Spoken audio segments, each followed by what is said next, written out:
Hey, hey, hey, and welcome back to the Fully Booked Photographer. And the four amigos are back again. Look at these three difference makers I'm surrounded with on our journey to make sure every photographer is fully booked and become a difference maker as part of that. And on the last two podcasts, we've been talking about, preparing your plan. And we got out those two lenses out of our bag. We discussed the macro lens, and Jeanine explained to us what that was about. And then we got out our zoom lens, and today we're going to get out the next lens in our bag. Jeanine, what do you think this lens is? God only knows, Ronan. I don't know. You don't know what this lens is? I don't know. Mm-mm. So surprise me. If I asked you, Jeanine, what do you use a macro lens for? What would you tell us all? A macro lens is to get super close, be able to get something extremely in focus that is very detailed. And often we see this a lot used, like photographers who photograph a flower, right? And they're able to zoom into the inner part of the flower that often the human eye can't see, right? Yes. And if we think about our planning, we can have all the plans in the world, right? But if our plans are focused on the wrong thing, right? It doesn't matter what goals we set. There's a good chance we won't be successful. And we always talk in the Fully Booked Photographer about finding your passion, right? And finding your purpose and finding your why. And the reason why I've called this being like your macro lens is just like the macro lens you use to focus in on something that the human eye can't see and you capture that. Discovering your why isn't part of the brain that can't verbalize, as Simon Sinek has taught us all. So in the same way, we need to find a way to get to discover our purpose and our passion and our why. We've got to find a way to get into that part of our brain that helps describe our why and what that's all about. So Jeanine, when you discovered your why, what difference has that made to how you go and plan your business? Oh, good question. So and it's always a journey, right? So I'm always still like fiddling with the nuances. But when my why came into clear focus for me, it allowed me to, when I go about planning my year, there was some book that we read where they call it the celery test, and to see if, something passes the celery test. So my why almost becomes that litmus test in a way of, when I'm looking at different ideas for sessions, for marketing offers, for themes, for things I may shoot, and I don't like using the word things, but I don't know, a lack of a better word right now. It allows me to be like, does this match up with my why? Is this going to fulfill my why? Is this going to bring a difference to my clients? Does it go along with everything that I believe in, and what hits me here and what hits the here of the studio, the heart and soul of the studio? So it gives me that focus, and it allows me to stay in line. I don't drift as much as I used to drift, trying different things and trying this and trying that and seeing what sticks. I know what sticks, and I know what's going to fulfill the purpose of the studio and my purpose. And so it allows me to have a better focus on what offerings we bring to our clients and our future clients as we plan our year going forward. So it helps you avoid shiny object syndrome, right? That often many of us suffer from. It does help me to avoid shiny object syndrome. And it allows me, it saves me money too. I don't go out and invest in things that I don't need for the studio, or try a specific theme, or try a genre that I know just doesn't fit with who we are. And even if other people are doing it and it works for them, I just, no, that's not me. That's not what we're going to do. I know my focus, and I know that I can just do more of it to reach the financial goals that we have. Jeanine, I love that. And you had, we all love stories, and I love Jeanine's stories. and you had a story about how when an opportunity arose that didn't fit your why, how you weren't distracted by that shiny object. Do you want to share that story? Which Oh, one? I love that story. I love Which that one? story. The After Dark story. After Dark story. Oh, right. Yes. Okay. So at the time, I had one of my employees, one of my team members, she wanted the studio to pursue boudoir. And she had this concept that we could do Cloud9 After Dark. And she really wanted us to photograph boudoir for the moms of our clients, which are moms. So initially I was like, okay, well, I mean, I guess it does pass the Ronan test of only service one client, right? We don't want to be servicing more than one client. So if my ideal client avatar is a mom with children, well, then I guess technically we could go after the boudoir client that is that mom with children who is looking to do something for herself. So it wouldn't necessarily be a different client. And so I actually contemplated it for a brief moment in time. And I think you guys, that's why you know the story, because I bounced the ideas off of you guys. But it just never resonated with me. And while my team member was very passionate about it and very strongly opinionated about it, which kind of started to sway me into this might be something we want to pursue, the more I thought about it, I'm like, it just isn't me. It's not my why. My why is about capturing these memories and going through life with the children of my clients, not photographing them naked. It's not me. It's not what I love. It's not what I'm passionate about. And nothing felt right about it. Nothing ever sat right about it. Would the money have been great? Did it fit we're not shooting in the studio at that time so we could open up the doors and make money at a different time of day? Yeah, it did. But it didn't fit my why, my purpose, and the heart and soul of the studio. And so I ended up shutting it down before it even got started. And it just was an idea. We had a conversation about it. I talked to her about it and I told her we need to not split. And here's the thing. Had we pursued that, Ronan, I don't think we'd be where we are today with our first birthday clients and our toddler sessions, right? Because it would have split our focus and we would have put some focus on this and some focus on that and not having done anything really well. Well, now we do birthdays really well because it's our focus and other things come from that. And boudoir and children, two completely different focuses. I mean, there's nothing the same. The decor of the studio would have to be different. I mean, like everything would be different. So while it makes money for some, it did not resonate with me. It didn't pass that why, and it wasn't what we wanted to do. So we said no.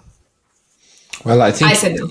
You're absolutely right, but you could be wrong on one thing. Like boudoir can lead to children, but we won't go there on this podcast. Brad, can you talk to me about the role of your studio's why in how does that, because like you look after a lot of the strategy in the studio and the planning for the studio. So what role, if any, does your why or what you're passionate about as a studio play in how you plan for the studio and strategize for the studio and figure out what do you want to do in 2024 with the studio? Oh, that's been like 4 questions there, Ronan. Do you have a preference on the one I answer first? No. Okay. So it's not my why, it's my parents' why. And also my partner's why is why we photograph boudoir. I'm going to say why so much this podcast. We all are. It's going to really annoy me. But yeah, it's my parents' why. They stumbled upon that by complete accident. I've told that story before. But, there is a chicken and the egg with finding out, discovering your purpose and what you love to photograph. My parents did boudoir, discussed they wanted to do something to work together and found out the enormous impact it had on our clients' lives and was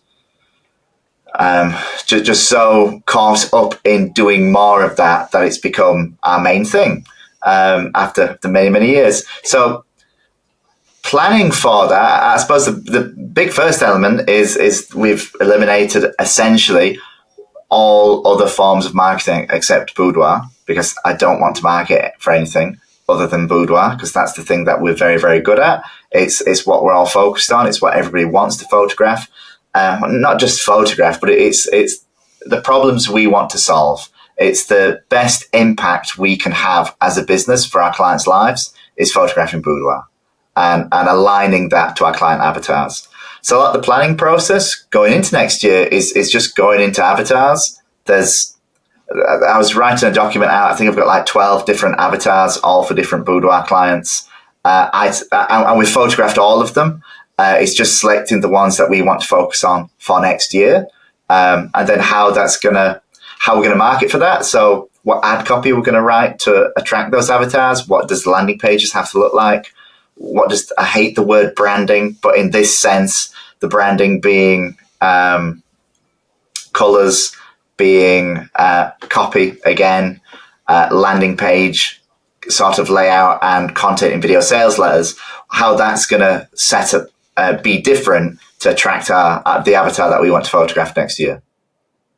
Our impact. I keep saying photograph, don't like the word photograph.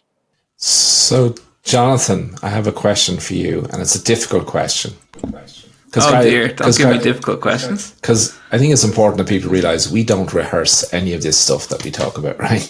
We just do it because we speak from the heart and we rehearse. We don't even know the topic until we start. I know. It's crazy.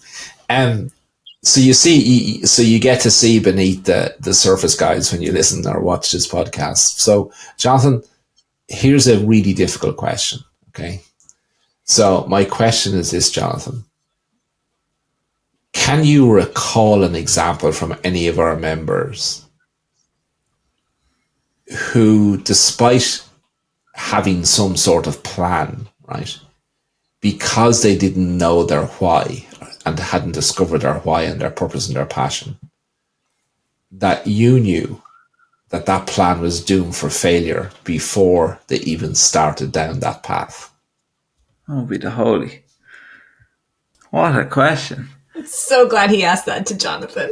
Yeah, why do I get that question? So, what I'm going to do is I'm going to do a Ronan Ultimate Edition.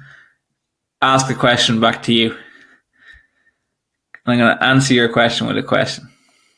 So, Ronan, when you think about all of our members, and you think about those who had a plan that was potentially doomed to fail until they uncovered their why and altered course, can you think of any? Yes. So I love the way you've reframed this as success rather than failure. So yes, I do. I can think of a member who knew they wanted to be a dog photographer, right? But they were photographing dogs they loved dogs and they connected with dogs and they loved their own dogs. But, their dog was always part of their family, right? And this particular photographer discovered one day what her dog actually meant to her. And it transpired that when she was a teenager, her dog actually rescued her. And when she realized that as to why she loved dogs, and that was her true purpose, that she wanted to photograph the dogs and companions of other people who'd been rescued by their dog. And what that meant to her is that she had a new bounce of confidence about why she's on this planet. She'd found her purpose. She'd found her passion. She'd found her why. And rather than being concentrating on photographing every dog and every owner, because everybody will have a different reasons, right? We talk about this all the time about having multiple client avatars, even if we're solving a problem of confidence, right? In this case, same with pets, right? That the reasons why people are connected with their dog so closely will be for a different reason. But she identified that, and then she started to market to that, and she started to delivering real value to those clients. And it turned her plan for this year upside down, inside out and backwards. Why? When she discovered this and she started to deploy it in her plan, in a recent month, she did more revenue in that month than she did in the whole of last year. Now, that wasn't her goal. That wasn't even in her plan, right? But that was the end result, as Simon Sinek tells us, of making a difference to somebody, right? Following through in your why and delivering outstanding value to who you want to serve. And the result of that will be what they invest with you.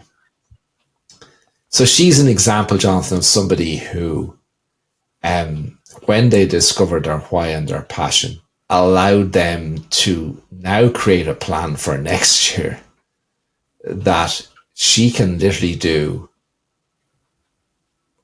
more than 12 times the revenue she did, right, last year. But that's the result of being the difference maker she has become. Does that answer your question? I can answer your other question if you like. What's your other question? I've got 15 members here I can list out. Okay, go, Brad. Go. For it.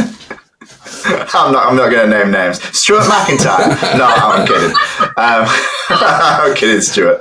No, but I did have a point because it made me think of the great theme apocalypse of 2021 when we were doing business plans for members. At the end of the year, we're doing it right now. We help members create their strategic plans for next year. We're even helping all our listeners right now because it's the topics we're talking about. And Jeanine has such incredible impact that most of our members all wanted to photograph themes because Jeanine photographed themes. And they were doing it not because they were aligned with Janine's why. They were doing it because they thought it was a silver bullet and they could earn money, it would be lucrative for them, and it would set up their monetary goals for next year. And in a lot of those cases, that all crashed and burned because, as Jeanine will tell you, it takes a lot of brain power to set up a theme, let alone try and set up a theme every month. A new theme, that you've never photographed before. So you have to make sure that the plan you're making is feasible. Is something you're actually passionate about doing. Because if you're not passionate about doing, you're going to half-arse it. And if you half-arse it, it's just going to blow up in your face. So just remember that slight warning of make sure whatever your plan for next year is loosely aligned to what you love to do. Because if you don't have a why and you go into the process of figuring it out, the least you can do is make sure the thing you're doing is something you love. And not something you're doing just to earn a quick buck and try and earn some money. That's great advice, Brad. Because discovering your why can be a process, right?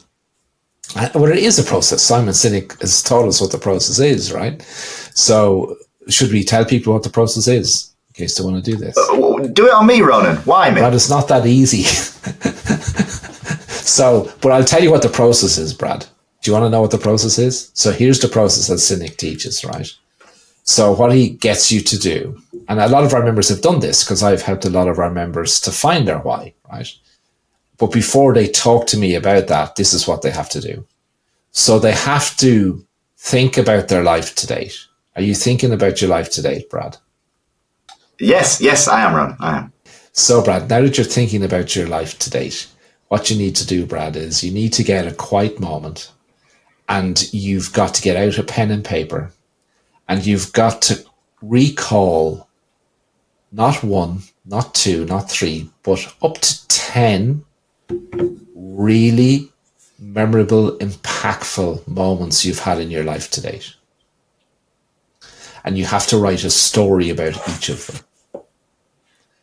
And you have to write those stories. You have to write those stories, Brad, not for anybody but you. What do I mean by that? I mean that you don't have to think about who's going to be listening to these stories when you recite them, right? You have to just write them as they are. And then this is the critically important piece, is to pick somebody who you absolutely trust implicitly, right? Because these stories, when I hear them back, they're very deep. Like some of the stories that my clients have told me about their life events, like it's deep stuff. But what you're trying to do as the listener is you're trying to listen to the stories and see patterns in those stories that determine someone's why.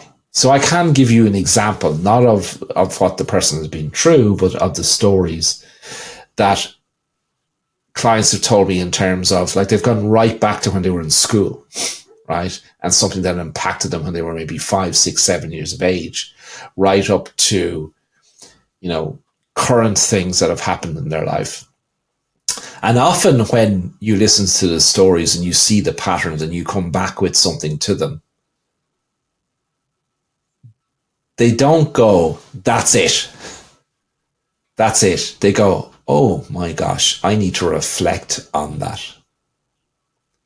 And my experience to date is that when they say that, we're probably close to it. Because do you remember, Jeanine, when we were talking about this lens, right? And the macro lens and zooming in on the inside of the flower, right? Well, if your why comes from a part of the brain that can't verbalize, well, then when it is verbalized, it makes sense that it doesn't click with you straight away, right? That you need to reflect on it and think about it. And so far, for anybody I've done this with, when they actually go through it and they discover it, they come back and they say, I've reflected on that now for a day, a week, a month, whatever that is. And they say, it's pretty close. I might need just to tweak one or two words to make it mine, but it's bang on the button.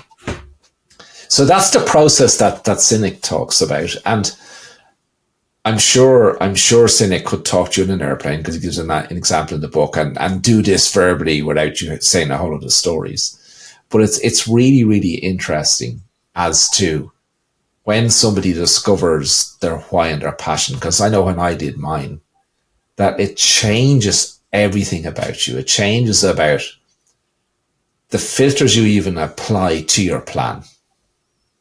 So let me convert that for a photographer.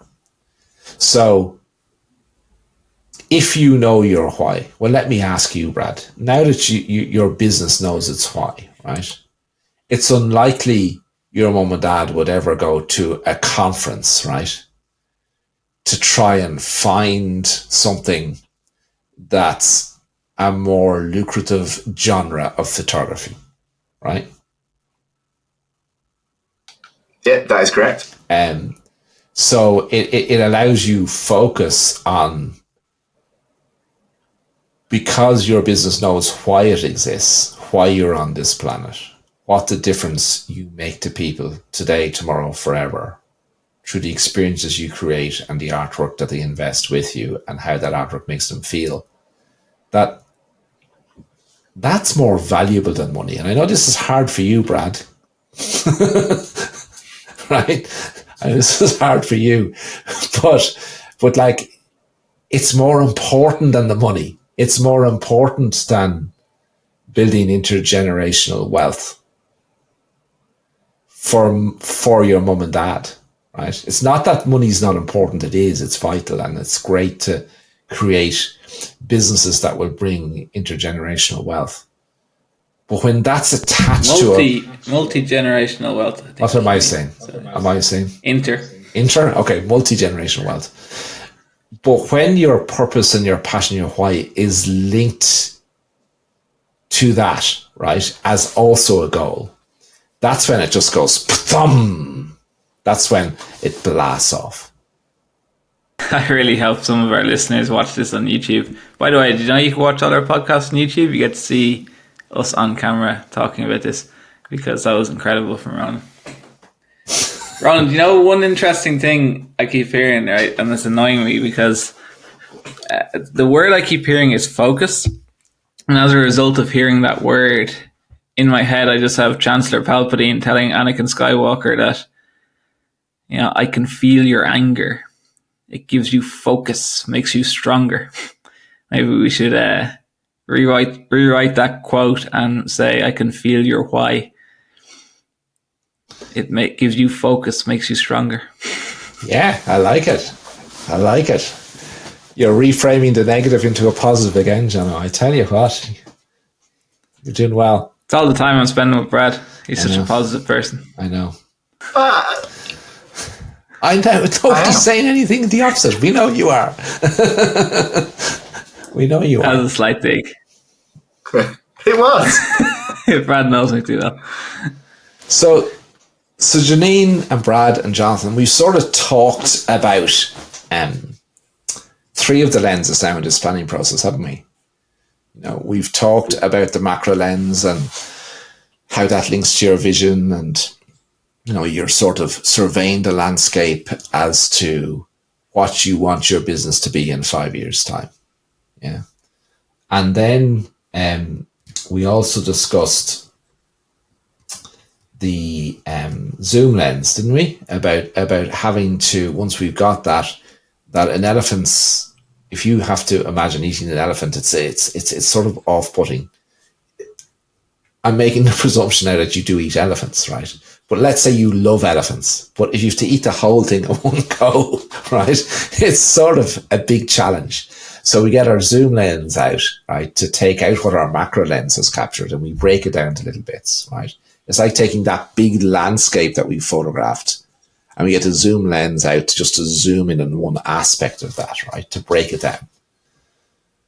And then today, we've discussed how, you know, the importance of this, that you can have that vision, you can have that vision for next year broken down into what you need to achieve next year.